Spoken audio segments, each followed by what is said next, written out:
Hey everyone, welcome. This is Beyond the Lane. My name is Mark, and we are going to be talking Tottenham Hotspur. So let's do a quick recap over the last couple of weeks for the club regarding team news. So the captain, Son, has decided to stay for another 12 months.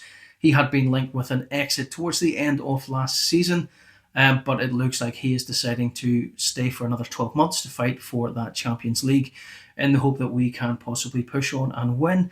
It's a big ask, but you never know. We didn't think we'd get anything last season either, but we did. So what is the deal with Son at the moment? There were a number of rumours saying that there were a number of clubs in Saudi Arabia that were interested in him. However, Daniel Levy was wanting around 50 million for him, but for a 33-year-old, it's hard to see somebody wanting to pay that, even if it is a player of Son's stature. There were also some rumours linking him with potential move to America and LA Galaxy, but I don't think that's going to pull off either, given the money that he'd be looking to be getting paid weekly as well in terms of that move. I know that he had a few dissenters in the ranks last season about his contributions. However, for a guy who supposedly wasn't playing well, still managed to get 11 goals and 13 assists, so 24 goal contributions in a season where a team didn't do that well in the league is still a pretty good contribution, especially when you consider for part of that he was carrying an injury himself and also had a lot of personal issues in the background involving blackmail. So when you consider somebody having all that on their shoulders and still managed to put out 24 goal contributions, that's not too bad. Hopefully with a better rest over the pre-season and then into the new start of the season, we'll see the Sonny of old. Certainly in his kind of twilight and swan song for Tottenham Hotspur, we'll see a lot more than what we have done beforehand. The Christian Romero saga continues. So Atletico Madrid are looking to push through a transfer for that, almost as if they're trying the old bully boy tactics. Unfortunately, Mr. Levy does not go in for that kind of stuff. So it looks like we're looking for around 70 million euros for him. So around 64, 65 million cash. I think, given his stature, what he's done for Argentina, what he's done for Spurs, he's going to be worth a hell of a lot more than that, especially when you consider the valuation of some other central defenders around that have been going for it. This man's a proven winner, World Cup. He's now got a Europa Cup trophy behind him as well. The man has won every trophy he has been in a final for. For that, as well as his defensive and actual captaincy type of role that he plays for Spurs, as well as Argentina, it's not really somebody we're going to be forced to sell, especially when he still has 2 years on his contract. Basuma is another one that's looking like he's going to end up having to go. Certainly last season his performances were inconsistent. Galatasaray are supposedly looking to table a 15 million bid for him. There's no way he's worth 15 million. It's going to have to be at least 25, 30 million to see him walking out the door. But whether we get anything like that or not, I don't know. It's certainly an area that we need to improve in. We certainly need to get reinforcements for it and should be one of our key transfer areas this window before pre-season actually kicks off with any matches. Getting somebody in there would be good, but definitely before the season starts, we need someone in there that can do it. Basuma on his day, as you've seen in the cup final, was an absolute monster. Made light meal of Man United every time they came up against them. Ran all day, hustled, bustled, did the lot. The unfortunate thing is he just didn't turn it on in every single game, and we very rarely seen it last season. So, it's an area we need to improve on, and if we can get money for him, certainly at his age as well, we'd be doing really, really well. Another one off the back of that is Richarlison. On his day, last season, the season before, had an injury, had an operation, came back, scored an absolute boatload of goals. Unfortunately, again, it dropped off, and then this season we've seen the same thing. Lots of injuries, but not quite the same guy. But credit where it's due, in that cup final, he was an absolute monster yet again, running down those lines, chasing down those players, going after every single ball. So the unfortunate thing is you cannot live off of one or two games. You need to be doing it week in, week out, especially in the Premiership, especially when you're at a club like Spurs. So where's he going to go? Saudi Arabia is another one. We're looking at 50, 60 million. There have been conversations potentially about him returning to Everton, but I don't think we'll see that kind of money. I think if we get somewhere in the region of 35, 40 million, we'd probably be doing pretty good for him as well. So that's the kind of team news at the moment. Let's have a quick recap on the coaching staff. Usually when we see a manager leave, his coaching staff goes with him. A few of them have kind of hung about. Got a new manager in Thomas Frank. and he has brought a number of coaching staff with him, and we've kind of done a top-down look on the coaching area in this behind the scenes, and we're making a few changes. So we'll quickly recap those before we move on to the stuff we all want to hear about. So the former Director of Performance Services, Adam Brett, and the Head of Sports Sciences, Nick Davies, have both left the club after only a year in post, but considering that year oversaw such a massive injury crisis in the club for a period of 3 to 4 months, I'm not surprised somebody in the background was looking at it and saying we need to make changes here. So we have Justin Corcoran coming in as first team assistant coach. We've got Chris Haslam coming in as head of performance and first team assistant coach. Andreas Jorgensen as first team assistant coach. Joe Newton as first team assistant coach. We have retained Matty Wells as a first team assistant coach, and Cameron Campbell as first team individual development coach.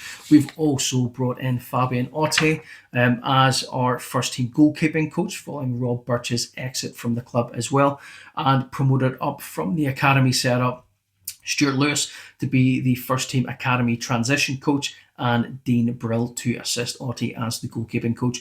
Two really good appointments, I think, promoting up from within.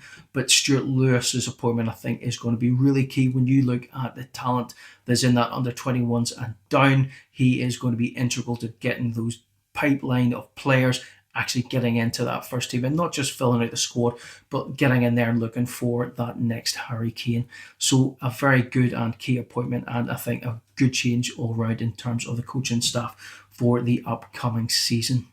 Okay, on to the transfers next. So let's look at what we've already brought in. Kevin Danso came in as an obligation to buy here on loan last season, played 10 games, showed that he could be an absolute solid addition to the squad and certainly a really good backup for Romeo and Van de Ven.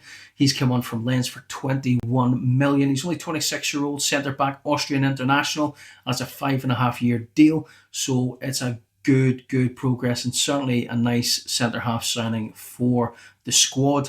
We've then got Matthias Tell, Bayern Munich, 29.8 million we've signed him for, 20 years of age, 6-year contract, can play left wing, centre forward, and certainly a player I can see Thomas Frank really pushing on, and with all that potential could make him a fantastic player for us. He showed glimpses last season and certainly in the tournament for France during the summer there, he really showed what he could deliver this season for us, and I certainly think with being played out through the left, I think Thomas Frank could really push him.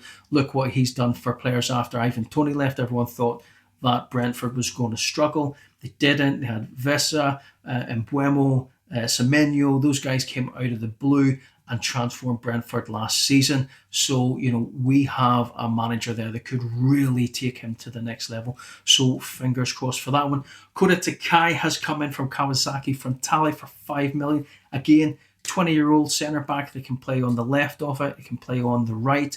And for a Japanese player at 6'2", 6'3", really unheard of. And, so from what I've seen so far, actually it could be a really good squad addition. He's not come in to be somebody that is for the future. I think he's one for the squad now and over a number of years. If he can get himself a bit bulked up, a bit more stronger for the physical aspect of the Premier League, we could have ourselves a really good player. Also a Japanese international, so he must be doing something right. After that, Max McFadden's come in from Leeds, 19-year-old midfielder. He was competing with Archie Gray's brother Harry there. And Harry's a far better player. Not one for the main squad. He's there for the under-21s. But for what we've got him on for a 2-year contract, there's definitely a lot of potential there. And we have just signed Mohamed Kudus from West Ham, 55 million for him. 6-year contract. And his medical was on the Thursday. So, this is a really good sign. Plays out in that left-hand wing, really strong. First season for West Ham, a bit mixed last season. However, there's a hell of a lot of potential there for a 24-year-old Ghanaian international. And when you look at the player he was up against, Jared Bowen, West Ham struggled last season as well. And considering that, he's done all right. It's certainly a player. Maybe we're all looking at Easy and a few others, but we'll talk about the rumours in a wee bit. But he's certainly a very good signing. A lot of promise there, a lot of talent. and again, another player I think Thomas Frank can help put out to another level. So next we'll move on to the transfers out who have left the club. So Pierre-Emile Højbjerg, could have done with him last season if I'm being honest, has finally signed now for Marseille, an obligation to buy after being out on loan for 17 million. So a little bit of money coming back in on that one, which is quite good. Fraser Forster, Sergio Reguilon, Alfie Whiteman have been released, as well as a number of under 21 and academy players below that. And Alio Feliz has went out on a 12-month loan to Rosario Central, the club we originally signed him from. Third loan spell since he's arrived at Spurs. He is only 2021, so the fact that there is not an obligation to buy or an option to buy at the end of that kind of suggests that they just want to give him a wee bit more game time, considering the kind of forward options we already have at the club. It's probably not a bad thing. Give him another season to try and mature, get a bit more game time behind him, and then we'll probably make a decision when he comes back as to whether or not there's a future for him at Tottenham Hotspur. There is the option to recall him before the end of 2025, so if we had another injury crisis, we've got the option to bring him back to the club. So a player that I've quite liked. He seems quite amenable. However, he's just not got the physicality for the Premier League just now. So hopefully he's been sent off with a plan for improvement, and hopefully he'll get there. Rosario is his original club, as I said, so hopefully that familiarity will help create a bit more of a stronger performance for him before he comes back to the club. And then we're on to the bit everybody wants to talk about, which is the transfer rumours. Who are we being linked to? What is there out there? Well, actually, if you look at all of the news resources going on about at the moment, we're being linked to quite a lot of players out there. The actual fact is we'll probably only ever talk to a handful of them. So what are we going to start off with? Let's look at Evan Gressand. I think I'm saying that right. It could be wrong. Centre forward from Nice, valued at around 24 million. We did try to sign him twice during the January window. We made 2 attempts and got rebuffed. So last season it was 13 goals and 10 assists from 42 games, which isn't a bad contribution. And he can play right across the front three, so it would be a signing that would give us plenty of options. Although I think we're kind of looking for a bit more experience if we're looking at a forward player, somebody that can give us a bit more, but decent stats from him. Xavi Simons is another player from RB Leipzig for 60 million. They're looking at potentially for that one. 22 years of age, 12 goals and 8 assists in 39 games last season. So decent contributions from an attacking midfield player. I think the problem we'll have in this one is that Bayern Munich are now looking at him after failing to get Florian Wirtz, as well as Nico Williams. So that looks to be their big target. And to be honest, although he's been linked with us for a little while, I don't think he's one of the ones at the top of our list that we will be pursuing. But again, if we can get him, very young player, loads of bags of potential there, he could be a fantastic addition to the club. Then we're looking at fullbacks, so obviously wanting a bit of cover at the fullback positions for Ndogi as well as Pedro Porro. We have Coney de Winter from Genoa.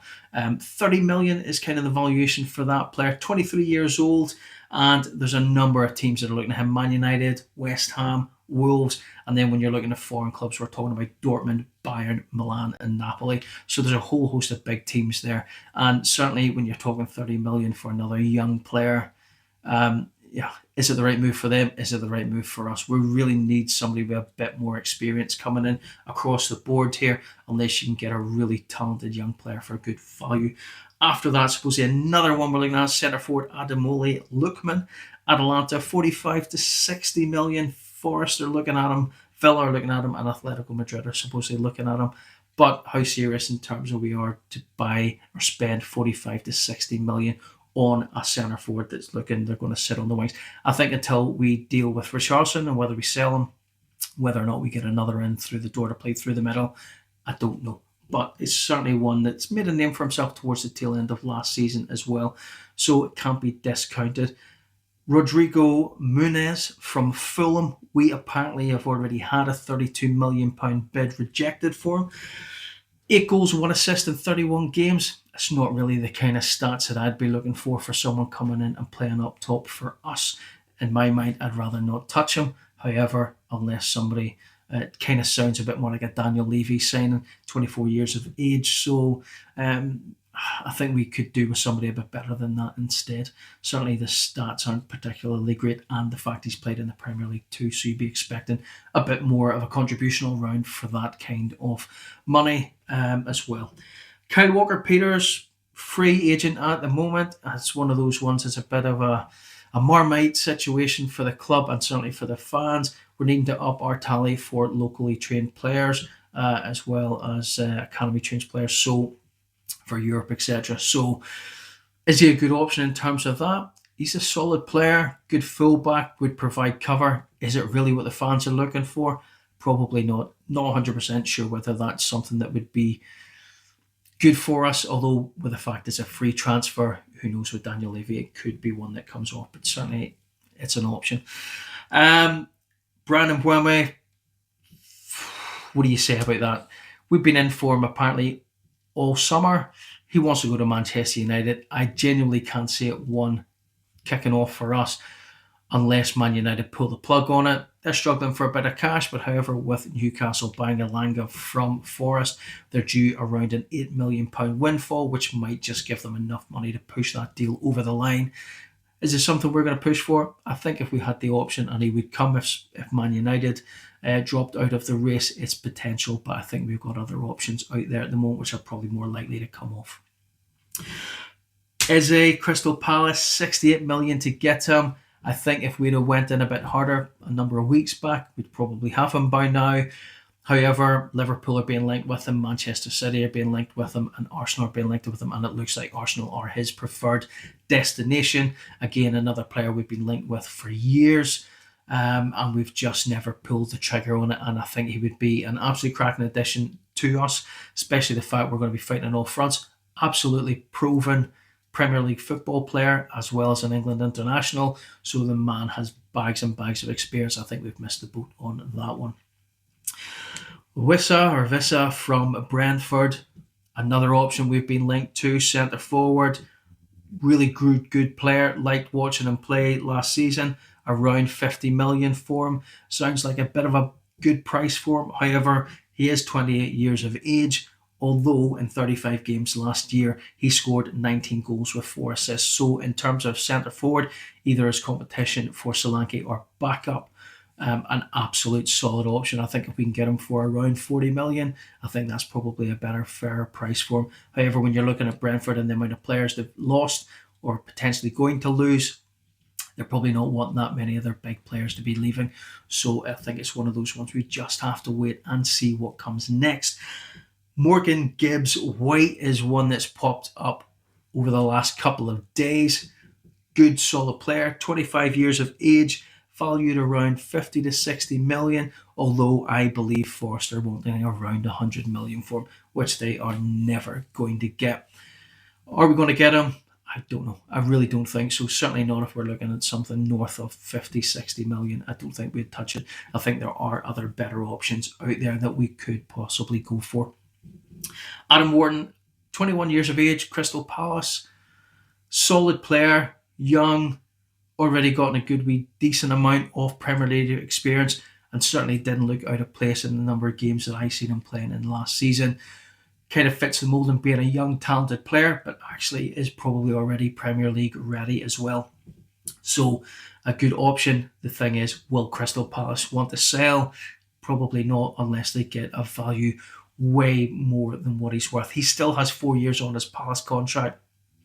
Market value is around 50 million, but I can see Crystal Palace wanting 60, 70, maybe even 80 million for him, and really pushing that up there to get as much as they possibly can. That is, if they wish to sell. With a 4-year contract, they're under absolutely no obligation to do so. Final one to have a wee look at is the centre forward, Dusan Vulovic.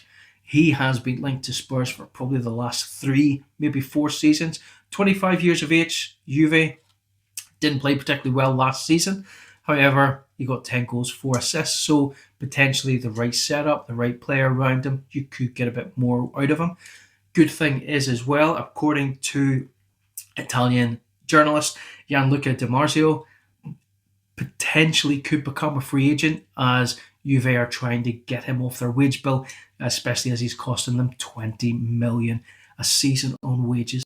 That is a video, guys. Thank you very much for watching. If you've enjoyed it, drop a like on it. Down in the comments below, let me know what you thought of the video. Let me know what players you think we should be signing and why. See if there's any out there potentially that hasn't been spoken up by anyone that might be a really good fit for the club, especially given the way Thomas Frank has transformed Brentford and what he could do to Spurs. Let me know your thoughts down below. Subscribe to the channel, help us grow, and I look forward to speaking to you in the next one. Thanks. Bye-bye.